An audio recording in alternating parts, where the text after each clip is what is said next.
ಕೃಷಿ ಜೊತೆಗೆ ಜಾನುವಾರು ಸಾಕಣೆ ಮಾಡುವುದು ವಾಡಿಕೆ. ಹಾಗಾಗಿ ಹಸು, ಎಮ್ಮೆ, ಕುರಿ, ಮೇಕೆ, ಕೋಳಿ ಮುಂತಾದವುಗಳ ಸಾಕಣೆ ಸಾಮಾನ್ಯ. ಆದರೆ ಕಾಲಕ್ರಮೇಣ ಹೆಚ್ಚು ಹಾಲು ನೀಡುವ ಹಸುಗಳ ಸಂಕರಣ ತಳಿಗಳನ್ನು ಅಭಿವೃದ್ಧಿಪಡಿಸಿದ್ದರಿಂದ ರೈತರು ಅವುಗಳತ್ತ ಆಕರ್ಷಣೆಗೊಂಡು ಎಮ್ಮೆಗಳನ್ನು ಕಡೆಗಣಿಸುತ್ತಾ ಹೋಗಿದ್ದಾರೆ. ಎಮ್ಮೆಗಳು ಯಾವುದೇ ಹವಾಮಾನಕ್ಕೆ ಒಗ್ಗಿಕೊಳ್ಳುವುದು ಸೇರಿದಂತೆ ಹಲವಾರು ವಿಶೇಷತೆಗಳನ್ನು ಹೊಂದಿವೆ. ಅಲ್ಲದೆ ದೇಶದ ಒಟ್ಟಾರೆ ಹಾಲಿನ ಉತ್ಪಾದನೆಯ 60% ಹಾಲು ಎಮ್ಮೆಗಳಿಂದಲೇ ಸಿಗುತ್ತದೆ. ಎಮ್ಮೆಗಳ ಆಹಾರ ನಿರ್ವಹಣೆ ಬಹಳ ಸುಲಭ. ಎಮ್ಮೆಗಳು ಉಳಿಕೆಗಳನ್ನೇ ತಿಂದು ಉತ್ತಮ ಗುಣಮಟ್ಟದ ಹಾಲನ್ನು ನೀಡುತ್ತವೆ. ಎಮ್ಮೆಯ ಹಾಲಿನಲ್ಲಿ ಅಧಿಕ ಸಸಾರಜನಕ, ಕೊಬ್ಬಿನ ಅಂಶ, ಘನವಸ್ತುಗಳು ಮುಂತಾದ ಪೌಷ್ಟಿಕಾಂಶಗಳು ಇರುತ್ತವೆ. ಕೊಲೆಸ್ಟ್ರಾಲ್ ಕಡಿಮೆ ಇರುವುದು ಎಮ್ಮೆ ಹಾಲಿನ ವಿಶೇಷತೆ. ಎಮ್ಮೆಗಳು ಅತಿ ಉಷ್ಣ ಪ್ರದೇಶ ಮತ್ತು ಶೀತ ಪ್ರದೇಶಗಳೆರಡರಲ್ಲೂ ಚೆನ್ನಾಗಿ ಬದುಕುತ್ತವೆ.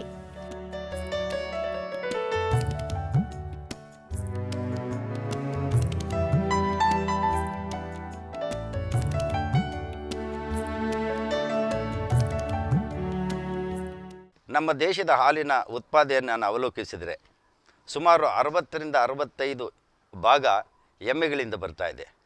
ಆಮೇಲೆ ಎಮ್ಮೆಗಳ ಹಾಲು ಅತಿ ಉತ್ಕೃಷ್ಟವಾದ ಹಾಲು ಅಂತಂದರೆ ಖಂಡಿತ ತಪ್ಪಲ್ಲ. ಯಾಕೆಂತಂದರೆ ಎಮ್ಮೆಯ ಹಾಲಲ್ಲಿ ಅಧಿಕವಾದಂಥ ಸಸಾರಜನಕ, ಅಧಿಕವಾದಂಥ ಕೊಬ್ಬಿನಾಂಶ, ಅಧಿಕವಾದಂಥ ಹಾಲು ಸಕ್ಕರೆ ಮತ್ತು ಘನವಸ್ತುಗಳು ವಿಶೇಷವಾಗಿ ಎಮ್ಮೆಯ ಹಾಲಿನಲ್ಲಿ ಜಾಸ್ತಿ ಇದೆ. ಹಸುಗಳ ಹಾಲಿಗೆ ನಾವು ಹೋಲಿಕೆ ಮಾಡಿದಾಗ ಎಮ್ಮೆಯ ಹಾಲಿನ ಗುಣಮಟ್ಟ ತುಂಬ ಚೆನ್ನಾಗಿದೆ ಅಂತ ಹೇಳಬೇಕು. ಯಾಕೆ ಅಂತಂದರೆ ಈ ಕೊಲೆಸ್ಟ್ರಾಲ್ ಅನ್ನತಕ್ಕಂಥದ್ದು ಇವತ್ತಿನ ಹೃದಯ ಸಂಬಂಧಿ ರೋಗಗಳಿಗೆ ಮತ್ತು ಹೃದಯದ ರಕ್ತನಾಳಗಳಿಗೆ ಸಂಬಂಧಿಸಿದ ರೋಗಗಳು ಏನಿದೆ, ಕೊಲೆಸ್ಟ್ರಾಲಿಂದ ಬರ್ತಾ ಇರತಕ್ಕಂಥ ಅಂಶ ನಿಮಗೆಲ್ಲ ಗೊತ್ತಿದೆ. ಹಸುಗಳ ಹಾಲಿನಲ್ಲಿ ಕೊಲೆಸ್ಟ್ರಾಲ್ ಜಾಸ್ತಿ ಇದ್ದರೆ ಎಮ್ಮೆಗಳ ಹಾಲಿನಲ್ಲಿ ಕೊಲೆಸ್ಟ್ರಾಲ್ ಕಡಿಮೆ ಇದೆ, ಸಸಾರಜನಕ ಜಾಸ್ತಿ ಇದೆ, ಕೊಬ್ಬಿನ ಅಂಶ ಇದೆ, ಘನವಸ್ತುಗಳು ಜಾಸ್ತಿ ಇದೆ. ಈ ಎಲ್ಲ ಕಾರಣಗಳಿಂದಾಗಿ ಎಮ್ಮೆಯ ಹಾಲು ಅತ್ಯಂತ ಗುಣಮಟ್ಟದ ಹಾಲು ಅಂತಂದರೆ ಖಂಡಿತ ತಪ್ಪಲ್ಲ. ಮತ್ತು ಈ ಹಾಲನ್ನು ಉತ್ಪಾದನೆ ಮಾಡಬೇಕಾದ್ರೆ ಎಮ್ಮೆ ಕಸವನ್ನು ತಿಂದು ರಸವನ್ನು ಕೊಡ್ತಾ ಇದೆ. ಯಾವುದೇ ಒಂದು ರೀತಿಯ ವಿಶೇಷ ಆರೈಕೆ ಮಾಡಬೇಕಾಗಿಲ್ಲ.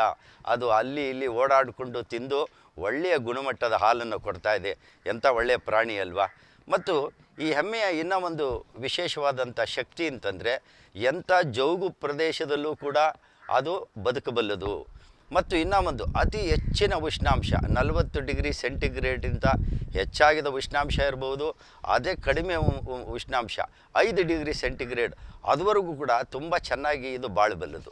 ಈ ಎಲ್ಲ ಕಾರಣಗಳಿಂದಾಗಿ ನಮ್ಮ ದೇಶದಲ್ಲಿ ಅದು ಉತ್ತರ ಭಾರತ, ಸ್ವಲ್ಪ ಭಾಗ ಕರ್ನಾಟಕ, ಗುಜರಾತ್, ಮುಂಬೈ ಮತ್ತು ಆಂಧ್ರ ಪ್ರದೇಶ್ ಮತ್ತು ಹರಿಯಾಣ, ಪಂಜಾಬ್ ಇಲ್ಲೆಲ್ಲ ಅತಿ ಹೆಚ್ಚಾಗಿ ಎಮ್ಮೆಗಳನ್ನು ಕಾಣ್ತಾ ಇದ್ದೀವಿ.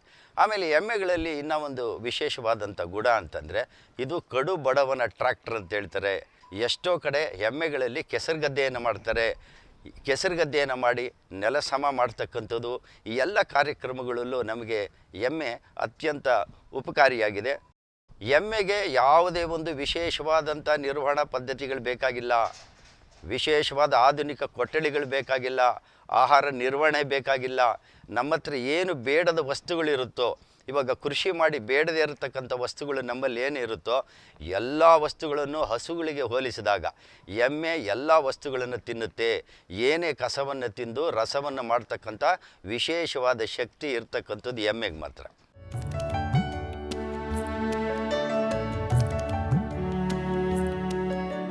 ಎಮ್ಮೆ ಕರುಗಳಲ್ಲಿ ಜಂತು ಹುಳು ಸಮಸ್ಯೆ ಹೆಚ್ಚು.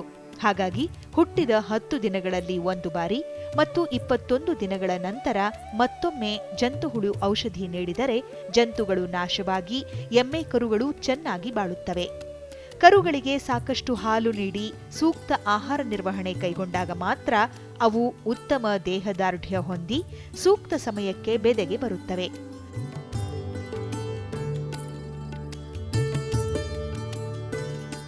ರೈತರು ಒಂದು ತಿಳ್ಕೊಳ್ಳಿ, ಎಮ್ಮೆ ಕರುಗಳಿಗೆ ವಿಶೇಷವಾದಂಥ ಆರೈಕೆ ಬೇಕು. ಎಮ್ಮೆ ಕರುಗಳಿಗೆ ಜಂತುಗಳ ಒಂದು ವಿಶೇಷವಾದಂಥ ಸಮಸ್ಯೆ ಇದೆ. ನಾವು ಎಮ್ಮೆ ಕರು ಹುಟ್ಟಿದ ಒಂದು 10 ದಿವಸದ ಒಳಗಾಗಿ ಮೊದಲನೇ ಜಂತು ಹುಳದ ನಿವಾರಣೆ ಔಷಧಿಗಳು ಮತ್ತು ತದನಂತರ 21 ದಿವಸಗಳ ನಂತರ ಮತ್ತೊಮ್ಮೆ ಕೊಟ್ಟಿದ್ದೇ ಆದರೆ ಈ ಜಂತುಗಳೆಲ್ಲ ಸಾಯುತ್ತೆ. ಮತ್ತು ಎಮ್ಮೆ ಕರುಗಳು ಚೆಂದಾಗಿ ಬೆಳೆದು ಅದಕ್ಕೆ ನಿರ್ದಿಷ್ಟವಾದ ಎಷ್ಟು ಹಾಲು ಬೇಕು ಅಷ್ಟು ಹಾಲನ್ನು ಕೊಟ್ಟಿದೆ ಆದರೆ ಅದು ದೇಹಾರ್ಢ್ಯತೆ ಚೆಂದಾಗುತ್ತೆ. ಚೆನ್ನಾಗಿ ಬೆಳೀತಾ ಹೋಗುತ್ತೆ. ಮತ್ತು ತಮಗೆ ಗೊತ್ತಿರತಕ್ಕಂಥ ವಿಚಾರ, ಯಾವುದೇ ಪ್ರಾಣಿ ಪ್ರೌಢಾವಸ್ಥೆಗೆ ತಲುಪಬೇಕು ಅಂತಂದರೆ ನಿರ್ದಿಷ್ಟ ದೇಹದ ತೂಕ ಬೇಕು. ನಮ್ಮ ದೇಶದಲ್ಲಿ ಏನಾಗ್ತಾ ಇದೆ, ಎಮ್ಮೆಗಳು 2.5 ವರ್ಷ ಆದ್ರೂ ಬೆದೆಗೆ ಬರೋದಿಲ್ಲ, 3 ವರ್ಷ ಆದರೂ ಬೆದೆಗೆ ಬರೋದಿಲ್ಲ. ಇದಕ್ಕೆ ಕಾರಣ ಅಂತಂದರೆ ನಾವು ಎಲ್ಲೋ ಕಡೆ ಅದಕ್ಕೆ ಉದಾಸೀನ ಮಾಡಿದ್ದೀವಿ. ಆದರೆ ನಾನು ಕೆಲವೇ ಧಾರವಾಡದಲ್ಲಿ ನಮ್ಮ ಮಂತ್ರಿಗಳಾದಂಥ ವಿನಯ್ ಅವರದ್ದು ಫಾರಮ್ಗೆ ಹೋಗಿ ನೋಡಬೇಕು ನೀವೆಲ್ಲ, ಅಥವಾ ಇನ್ಯಾವುದೇ ಉತ್ತರ ಕರ್ನಾಟಕದಲ್ಲಿರ್ತಕ್ಕಂಥ, ಅಲ್ಲಿ ಆಹಾರ ಪೋಷಣೆ ಎಷ್ಟು ಚೆನ್ನಾಗಿದೆ ಅಂತಂದರೆ ಎಮ್ಮೆಗಳು 13ರಿಂದ 16 ತಿಂಗಳಿಗೆ ಬೆದೆಗೆ ಬರುತ್ತೆ. ಅಂದರೆ ನಿರ್ದಿಷ್ಟವಾದ ತೂಕವನ್ನು ಪಡ್ಕೊಂಡಿದೆ. ಆದ್ದರಿಂದ ನಮ್ಮ ರೈತ ಬಾಂಧವರು ಇದು ಎಮ್ಮೆ ಕೆಲಸಕ್ಕೆ ಬಾರದೇ ಇರೋದು ಅಂತಕ್ಕಂಥದ್ದು ನಾವು ಕಡೆಗಣಿಸದೆ ಆಹಾರ ಪೋಷಣೆ ಚೆನ್ನಾಗಿ ಮಾಡಿದ್ದೇ ಆದರೆ ಅದಕ್ಕೆ ನಿರ್ದಿಷ್ಟವಾದಂಥ ದೇಹದ ತೂಕ ಸರಿಯಾದ ಸಮಯದಲ್ಲಿ ಅತಿ ಶೀಘ್ರವಾಗಿ ಬರುತ್ತೆ. ಈ ಕಾರಣದಿಂದಾಗಿ ಪ್ರೌಢಾವಸ್ಥೆಗೂ ಜಲ್ದಿ ಬಂದು ಬೆದೆಗೆ ಜಲ್ದಿ ಬಂದು ಈ ಎಲ್ಲ ಆಮೇಲೆ ಫಲ ಧರಿಸತಕ್ಕಂಥ ಯಾವುದೇ ಸಮಸ್ಯೆಗಳು ಇರೋದಿಲ್ಲ.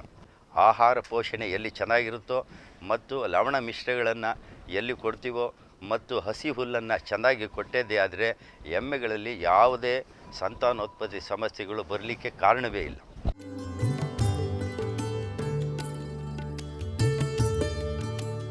ಎಮ್ಮೆಗಳು ಚಳಿಗಾಲದಲ್ಲಿ ಸಾಮಾನ್ಯವಾಗಿ ಬೆದೆಗೆ ಬರುತ್ತವೆ.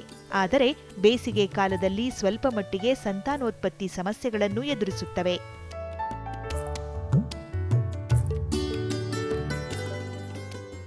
ರೈತ ಬಾಂಧವರೇ, ಒಂದೇ ಒಂದು ವಿಶೇಷವಾಗಿ ಕಾಳಜಿ ಇಟ್ಟು ನೀವು ನೋಡ್ಕೊಳ್ಬೇಕಾಗಿರೋ ಅಂಶ ಅಂತಂದರೆ ಎಮ್ಮೆಗಳು ಬೆದೆಗೆ ಬರೋದು ಸರಿಯಾಗಿ ಗೊತ್ತಾಗೋದಿಲ್ಲ. ಯಾಕೆಂತಂದರೆ ಈ ಹಸುಗಳು ಸಾಮಾನ್ಯವಾಗಿ ಬೆದೆಗೆ ಬಂದರೆ ಲಕ್ಷಣಗಳು ತುಂಬ ಚೆನ್ನಾಗಿ ಕಾಣುತ್ತೆ. ಆದರೆ ಎಮ್ಮೆಗಳಲ್ಲಿ ಸ್ವಲ್ಪ ಕಡಿಮೆ. ಇದನ್ನು ಮೂಕ ಬೆದೆ ಅಂತ ಹೇಳ್ತಾರೆ. ಆದರೆ ಈ ಮೂಕ ಬೆದೆ ಈ ಕಾರಣದಿಂದಾಗಿ ಯಾವ ಸಮಯದಲ್ಲಿ ಬೆದೆಗೆ ಬಂತು ಅಂತ ನಮಗೆ ಗೊತ್ತಾಗದೇ ಇರೋ ಕಾರಣದಿಂದಾಗಿ ಸೂಕ್ತವಾದ ಸಮಯದಲ್ಲಿ ಗರ್ಭಧಾರಣೆ ಆಗದೇ ಇರೋದ್ರಿಂದ ಇಲ್ಲಿ ಫಲ ಕಟ್ಟೋದು, ಈ ಕನ್ಸೆಪ್ಷನ್ ರೇಟ್ ಅಂತೇನು ಹೇಳ್ತೀವಿ, ಅದು ಸ್ವಲ್ಪ ಕಡಿಮೆ ಇರೋ ಕಾರಣದಿಂದಾಗಿ ಬಟ್ ಕೋಣಗಳನ್ನು ಬಿಟ್ಟಿದ್ದೇ ಆದರೆ ಅದು ಆರೋಗ್ಯವಂತ ಕೋಣಗಳಲ್ಲೇ ಸಂಪರ್ಕ, ಒಂದು ನೈಸರ್ಗಿಕವಾದಂಥ ಮಿಥುನ ಕಾರ್ಯಕ್ರಮಗಳನ್ನೇನಾದರೂ ಸರಿಯಾಗಿ ಪಾಲನೆ ಮಾಡಿದ್ದೇ ಆದರೆ ಗರ್ಭಧರಿಸೋದ್ರಲ್ಲಿ ಯಾವುದೇ ತೊಂದರೆ ಇಲ್ಲ. ಒಳ್ಳೆಯ ಆಹಾರ ಚೆನ್ನಾಗಿದ್ದು ಸೂಕ್ತವಾದಂಥ ಸಮಯದಲ್ಲಿ ಅದನ್ನು ಕೋಣಗಳಿಂದ ಯಾವ ರೀತಿ ಅದನ್ನು ಬೆದೆಗೆ ಬಂದಿದೆ ಅಂತ ಗುರುತಿಸಿ ತದನಂತರ ಅದಕ್ಕೆ ಗರ್ಭಧಾರಣೆ ಮಾಡಿದ್ದೇ ಆದರೆ ಖಂಡಿತವಾಗಲೂ ಯಾವುದೇ ತೊಂದರೆ ಇಲ್ಲ. 2 ವರ್ಷಕ್ಕೆ 1 ಕರು ಎಮ್ಮೆಗಳು ಕೊಡ್ತವೆ ಅಂತ ಹೇಳಕ್ಕೆ ಇಷ್ಟಪಡ್ತೀನಿ.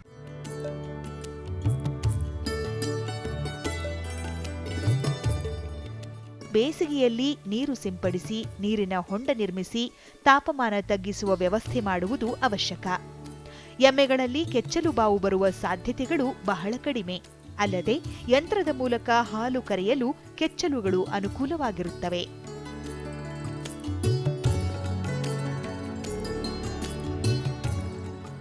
ತುಂಬ ಬೇಸಿಗೆ ಕಾಲದ ಸಮಯದಲ್ಲಿ ಅದು ನಿರಂತರವಾಗಿ ನೀರಿನ ಜೊತೆ ಅದಕ್ಕೆ ಒಡನಾಟ ಇರಬೇಕು.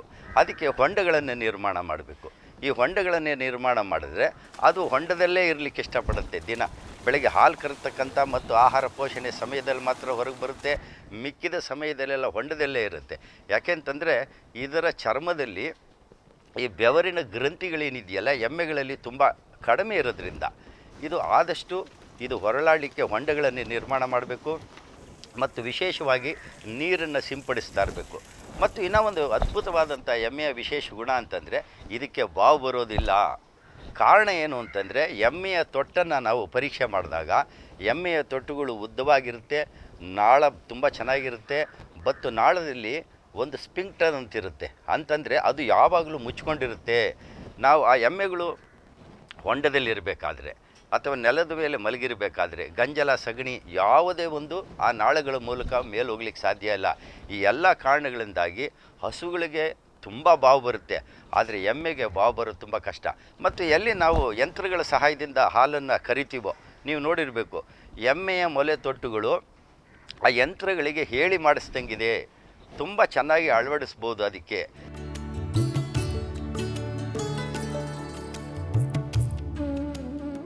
ಎಮ್ಮೆಯ ಗೊರಸುಗಳು ಅಗಲವಾಗಿದ್ದು ಕೆಸರಿನ ಪ್ರದೇಶಗಳಲ್ಲಿ ಓಡಾಡಿದರೂ ಯಾವ ತೊಂದರೆ ಕಾಣಿಸುವುದಿಲ್ಲ.